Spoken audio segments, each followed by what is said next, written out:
Hello Pisces! Hello Pisces! Welcome dito sa aking channel. Kapalaran 888 guys. Welcome Pisces. Alamin natin kung anong messages, vibration, gabay energy para sa inyong lahat. This is for the general reading ng July 2026 para sa lahat ng Pisces. Na-pre-shuffle ko na lahat ng baraha. So, ready na sila for the reading. So, tingnan natin kung ano yung i-welcome mo sa month ng July, Pisces. Alright. Pisces.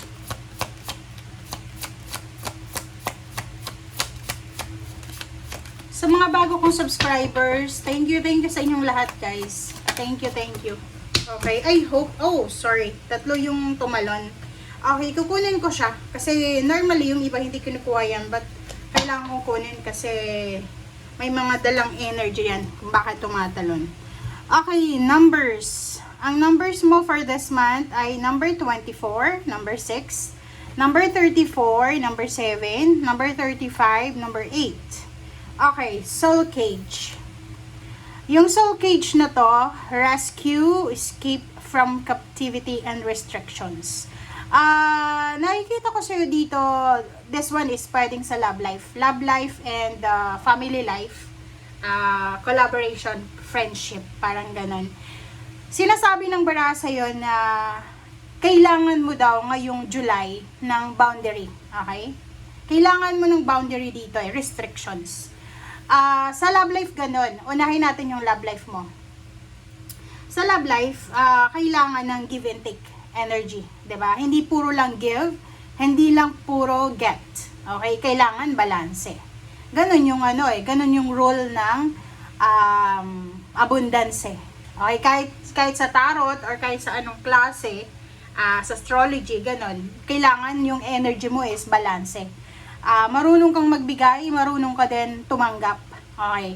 Like sa relationship nyo, kung marunong kang magbigay ng pagmamahal, dapat tumatanggap ka din, hindi lang puro bigay. And then pagkakamali, yung mga mistakes natin, hindi tayo perfect na tao. So kung may mga pagkakamali, kailangan marunong ka ding tumanggap ng pagkakamali mo. Marunong kang mag-sorry, marunong kang bumalanse. Okay?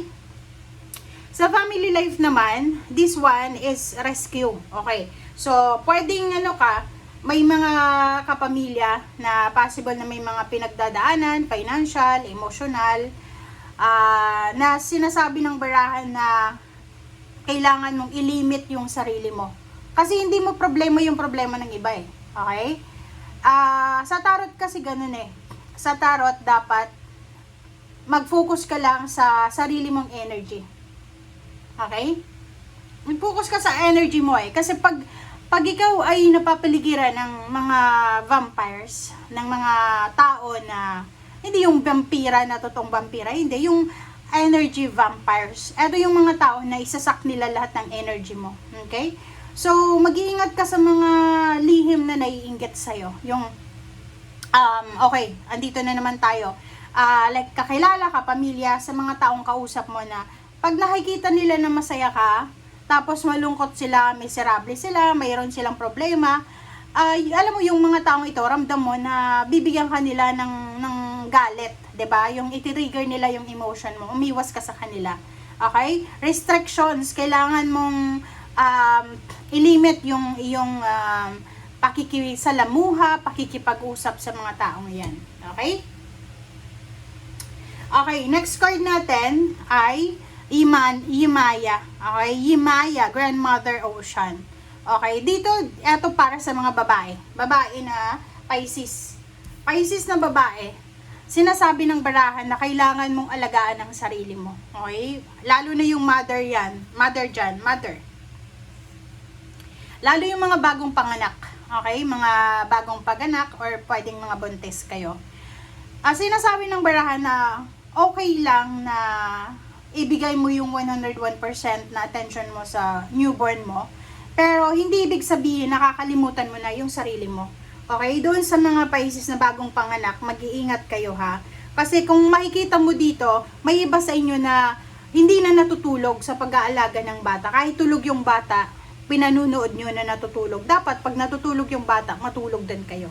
Okay? Sabi ng baraha dito, paano mo maaalagaan ang anak mo kung ikaw ay hindi healthy? So as much as possible, for the month of July, make sure sa mga babae natin na Pisces na alagaan nyo yung sarili mo. Start na mag-diet, start na magpataba, start na maging healthy. Yun yung sinasabi ng baraha mo. Okay? And last card mo sa first deck ay the crane bag. Eto pera to, Pisces. Pera to. Sinasabi ng baraha sa'yo dito na kailangan mong bawasan yung mga gastos mo. Gastos. Okay? So, like for example, kung mahilig ka Pisces na mag-shopping, window shopping, online shopping, may mga gamit ka na hinuhoard lang, tapos hindi mo naman nagagamit, pero mga bago pa, pwede mong ibenta. Okay? Ibenta mo, itapon mo, ipamigay mo. Kailangan mong mag-clutter and declutter. Kasi pera yan eh. Parang sinasabi ng baraha sa'yo, hindi, yung iba, hindi makapasok-pasok yung salapi sa buhay mo. Kasi, parang occupied ka. Parang the universe, parang may mga blessings na umiikot sa'yo eh. Kaso lang yung pinto ng blessing sa'yo, medyo sarado. Kasi punong-puno na yung surroundings mo ng mga walang kwentang bagay na binili mo. So, yun. Kung gusto mo ng bago, like for example, gusto mo bumili ng bagong sapatos, may luma kang sapatos, pwede mong ipamigay yung luma mong sapatos or ibenta mo. Okay? Parang yung bago naman, ay may space siya. Okay? Buti lang kung ikaw ay nag-collect ng sapatos na i-display mo lahat ng binibili mo. Okay? So, yun. The crane bag, yun nga, restrictions. Dito sa emotion siya, sa soul cage. Kailangan restricted ka. I-limit mo yung pakikisalamuha sa mga taong toxic. Dito naman sa pera, kailangan bawasan mo yung sobrang gastos. I-limit mo din yung mga gastos na hindi naman kailangan. Okay?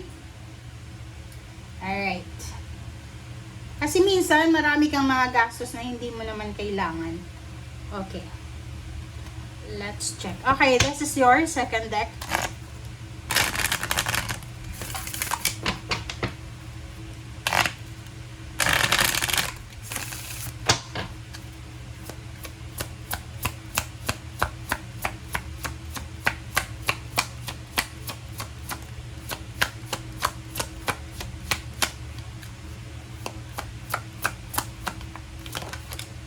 Okay, giving birth. Wow!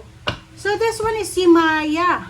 Okay, I am bringing forth new and dynamic energy into the world. So, literal to, sa mga babae dyan na Pisces, kung hindi kayo, ready magbuntis, nako, contraception ang kailangan. Kasi, may mga unexpected pregnancy, may mga unexpected birth of the baby dito.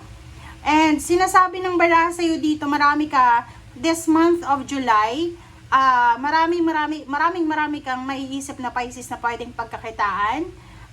Unang-una, resources yan eh, financial resources. Marami kang inspiration. May-inspire ka. Marami kang gustong pag-aralan na negosyo. Marami kang gustong pasukin na sources of income. Marami kang gustong simulan, like sa loob ng tahanan mo. Mga diets, healthy, and mga itatry mo ng mga exercise routine.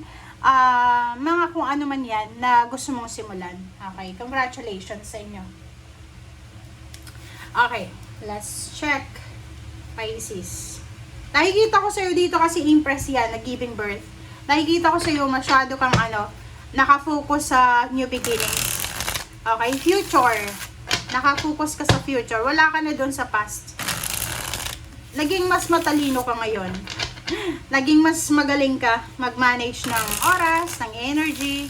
Parang nakikita mo kung mag-focus ka sa past or sa nangyari na wala, sayang na hindi mo na may babalik. So, you're focusing sa future. Okay, Pisces. Ace of Cups and Four of Cups. Wow. Mayroon kang hinihintay eh. So, this one, sinasabi ng barahan na this month of July, you're super excited. Okay, you're excited for the Ace of Cups. Ace of Cups, this one is the enormous, huge feeling na masaya. Okay, di ba? Yung parang ang pakiramdam mo sobrang masaya ka, sobrang contented, sobrang happy, sobrang satisfied ka. So, sinasabi ng baraha, yung matagal mo nang hinihintay, Pisces, malapit na. Okay? Hindi ko alam kung anong hinihintay mo, pero aapaw yung cups mo. Magiging sobrang masaya ka dito sa hinihintay mo. Okay? So, maybe expected mo na to or unexpected. So, hindi natin alam kung ano yung darating na magbibigay saya sa'yo. Another is the Hangman and Child of Pentacles. This one is Ace of Pentacles. So, sinasabi ng baraha sa inyo dito na may mga nahang na hindi natuloy. Like for example, contract signing, trabaho, negosyo, papeles, dokumento, plano dati na hindi matuloy, na ngayon ay unti-unti nang matutuloy. So, nakikita ko sa'yo dito, pwedeng dati gusto mong bumili ng sasakyan, ng bahay, ng lupa, gusto mong mag-launch ng business pero hindi natuloy, mag-travel, or kung ano pa man siya, ngayon ay matutuloy na daw. Okay? Another is Elder of Wands, Elder of Cups. Wow. So, this one is for the future. Sinasabi ng baraha sa'yo dito na yung mga Pisces na medyo masyado kayo nag-aalala, nagpapanik kayo para sa future nyo. Sabi ng baraha sa inyo dito, huwag kayong masyadong magpanik para sa future. Sa trabaho, sinasabi ng Elder of Wands dito na yung trabaho mo, continuous yan. Mas magiging level up pa yan pagdating ng araw. Yung cups mo din, sinasabi ng baraha na siguro nag-aalala kayo kung yung emotion nyo ba, yung source of happiness nyo ay mananatili yan until the end. Sabi ng baraha sa'yo, until the end. Okay, mas lalo kang magiging masaya pagdating ng araw. Kasi iba na yung source of happiness mo pagdating ng araw. Hindi na siya same ng source of happiness mo sa ngayon. Kumbaga, magbabago na. Okay, yung kaligayahan mo sa ngayon ay iba na sa bukas, makalawa. Kasi iba na yung pinagmulan kung ano yung kaligayahan na mararamdaman mo. Guardian of Cups and Two of Wands. Wow! So, sinasabi ng baraha sa'yo dito, if you are a single Pisces, okay, kailangan mo daw nabantayan ang sarili mo, yung puso mo. Literal na yung puso natin. Huwag masyadong magtitiwala sa mga taong nagsasabi na, mahal kita Pisces, ipaglalaban kita, pakakasalan kita. Or, dito sa Guardian of Cups, bantayan mo ang iyong puso. Okay? Bantayan natin ang ating peace of mind. Take care of your peace of mind. Take care of your heart. Okay? Sinasabi ng baraha sa'yo dito, lalo doon sa mga planong magpakasal, planong makipag-collaborate sa business, make sure na balance yung partnership dyan ha. Hindi lang ikaw yung bigay ng bigay. Dapat meron din silang binibigay. Okay? Okay, next is Guardian of Swords and Six of Pentacles. So, dito sa Guardian of Swords and Six of Pentacles, kung makikita mo dyan, sinasabi ng baraha sa atin na, yun, be careful sa mga, like for example, pag may natanggap kang message galing from someone na gustong umutang sa'yo, gustong humingi ng pera, gustong umutang, or whatever man, mag-iingat ka, huwag kang bigay ng bigay, okay? Huwag magbibigay agad-agad sa mga taong humihingi, gustong umutang, okay? Guardyahan mo, okay? Like for example, kung may nag-send sa'yo, may tumatawag sa'yo na number na hindi mo naman alam kung kanino yon kasi hindi naman nakasave sa'yo, huwag mong sasagutin, okay? Kasi sa panahon ngayon, uso na yung scam, so pwedeng part yan ng scamming, scheming scam. So, mag-iingat ka. Sinasabi ng baraha sa'yo dito yon sa unang-una pa lang na guardyahan mo yung salapi mo, yung pera mo. So, huwag magpapautang sa kung kani-kanino lang. Okay?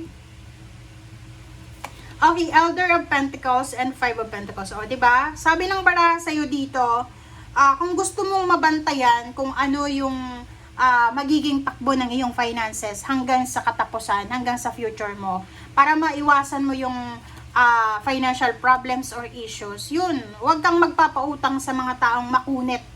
Okay? Makunat. Alam mo yung mga taong pinagbigyan mo na dati, pinautang mo, tapos na-high blood ka sa kakasingil, tapos nung nagbayad sila, mangungutang na naman. Sabi ng baraha dito, umiwas ka sa mga bagay na posibleng magdadala sa'yo ng kahirapan. Okay? Mas okay nang ipangutang mo yan sa iba na may kaysa doon sa hindi mo alam kung kailan magbabayad. Okay? Mas okay nang magkaroon ka ng kagalit. Kaya nga sabi ng baraha sa'yo dito, restriction eh. 'Di ba? Kailangan ialis mo yung sarili mo. Kahit sabihin natin sa kamag-anak. Okay, sa kamag-anak. May mga kamag-anak ka na napagbigyan mo na. 'Di ba? Nakatulong ka na sa kanila. Tapos gusto nilang utangan ka pa. Sila yung tinatawag ng mga vampires, energy vampires, financial vampires na pinagbigyan mo na, parang inabuso ka na. So, dito sa barahan na to, para unang-unang mapanatili mo yung pera, yung daloy ng kaperahan sa buhay mo, ang bawasan mo dyan, yung tawag dito, pangungutang and pagpapautang. Okay? Kasi kung palagi kang nagpapautang at nangungutang, walang balance dyan, guys. Puro labas lang, labas, ganun. Okay? So, thank you guys for watching and see you again, Pisces. Bye!